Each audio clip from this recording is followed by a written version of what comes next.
नमस्कारम। आप देखना शुरू कर चुके हैं online classes for class 9th physics. Today we will discuss about energy. So first of all, what is energy?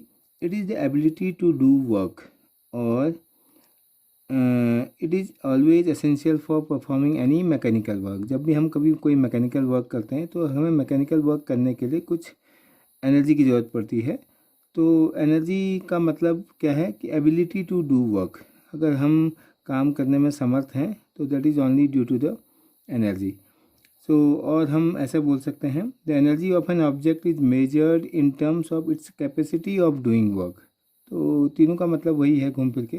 तो अगर हम किसी भी काम को करने की कैपेसिटी रखते हैं तो इसका मतलब उसको हम एनर्जी के टर्म्स में उसको कैलकुलेट कर सकते हैं। तो ऐसा यूनिट ऑफ एनर्जी, इसका मतलब हम कुल मिला के पूरा कंक्लूजन यह निकला कि energy is equivalent to work done. Work तो ये दोनों इक्वल है। तो वर्क की यूनिट हमें पहले ही पता है, तो जे लिख सकते हैं, कैपिटल जे जूल, और JOULE ऐसे भी लिख सकते हैं। दिस इज द ऐसा यूनिट ऑफ एनर्जी। और जूल को हम क्या बोलते थे?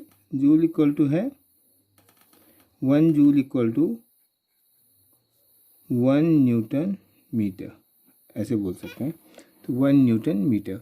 और फिर न्यूटन को भी अगर स्प्लिट करना चाहो तो 1 न्यूटन इक्वल टू क्या था? Kilogram small k small g metre per second square. This is called the newton, 1 newton.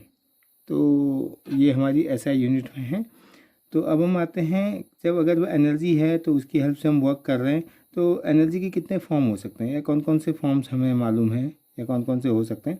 तो कुछ एक हम यहाँ पर लिखते हैं। तो सबसे पहला तो हम लिखते हैं, दिस इज मैकेनिकल एनर्जी। जो भी हम मैकेनिकली कर रहे हैं that is called mechanical energy. इसके अलावा हम बोल सकते हैं विंड एनर्जी। इसके अलावा हम बोल सकते हैं thermal energy, due to the heat, temperature related जो एनर्जी होगी। न्यूक्लियर एनर्जी,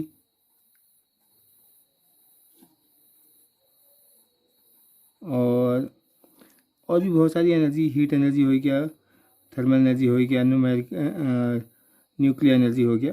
तो ये सारी जो एनर्जीज हैं ये उसके फॉर्म हैं। और हाइड्रो डायनेमिक एनर्जी बोल सकते हैं, तो मोशन रिलेटेड एनर्जी हो सकता है, एट्सेट्रा। तो बहुत सारी एनर्जीज हैं, उनमें से कुछ फॉर्म हमने लिखे हैं यहाँ पर।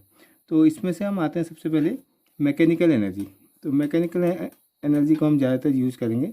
तो मैकेनिकल एनर्जी में पहला है काइनेटिक एनर्जी। तो इसको हम रिप्रेजेंट करेंगे K.E से भी लिख सकते हैं, काइनेटिक एनर्जी।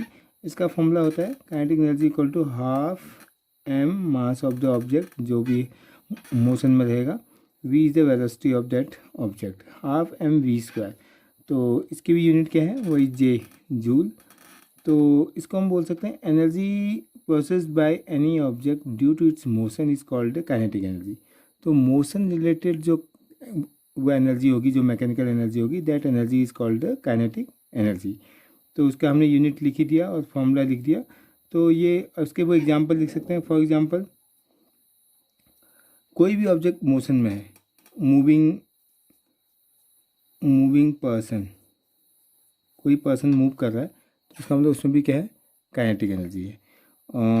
या हम देखें फॉलिंग बॉल, फॉलिंग स्टोन या बॉल फ्रॉम सर्टेन हाइट,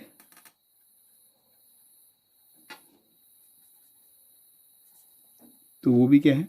किसी हाइट से अगर बॉल नीचे वो गिरेगा तो उस केस में भी क्या होगा? या कोई स्टोन गिर रहा है तो उसमें भी क्या है? मोशन है, तो उसकी energy.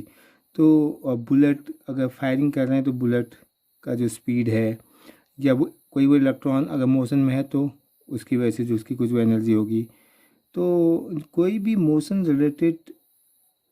Associated energy is called the kinetic energy. Formula हमें पता ही चल गया, half mv², where m is the velocity of that, mass of that object, and v is the velocity.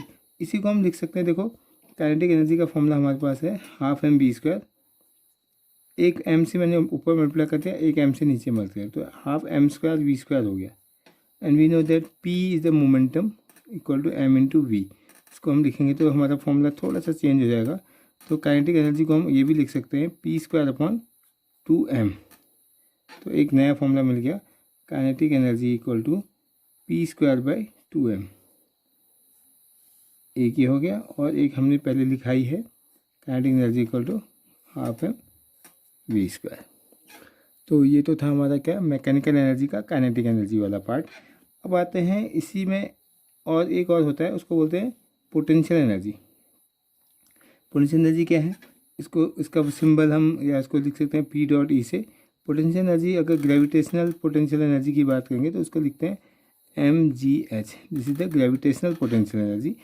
तो ये क्या एनर्जी है, the energy processed by body due to its change in position और shape is called the potential energy. तो किसी भी object के position को चेंज कर दें हम, उसकी वजह से जो वो एनर्जी उसमें स्टोर होगी, या उसका जो शेप है उसके शेप में चेंज आ गया, उसकी वजह से जो पोटेंशियल एनर्जी उसके अंदर स्टोर हो जाएगी, that is called the potential energy. तो जैसे स्प्रिंग का एग्जांपल लें, अगर वो स्प्रिंग को कंप्रेस करें तो उसमें कोई भी एनर्जी स्टोर हो जा रही। अगर उसको किसी स्प्रिंग को अपनी नॉर्मल जो उसकी पोजीशन है उसे वो एक्सपेंड करें, तब भी उसमें पोटेंशियल एनर्जी हो रहा है, क्योंकि उसमें क्या हो रहा है, शेप में चेंज आ रहा है। या इसके अलावा किसी बॉल को हम यहाँ से उठा के उसको जो हाइट ऊपर तक लेके गए, तो उसमें भी क्या होगा, ग्रेविटेशनल एक्सेलरेशन या ग्रेविटी के अगेंस्ट कुछ वर्क किया, so that work will be stored in the form of potential energy. So anywhere when the energy which is due to the change in the position or due to the change in the shape is stored in the form of potential energy. तो example हमारे पास क्या हो गई, spring का हो सकता है, अगर वो क्या है, या तो कंप्रेस होगा या वो स्ट्रेच होगा, स्ट्रेच स्प्रिंग। दूसरा हो सकता है lifting object up to a certain height. किसी ऑब्जेक्ट को किसी सर्टेन हाइट तक अगर उसको लिफ्ट करें, उस केस में जो उसके अंदर एनर्जी स्टोर होगी, that energy is also called potential.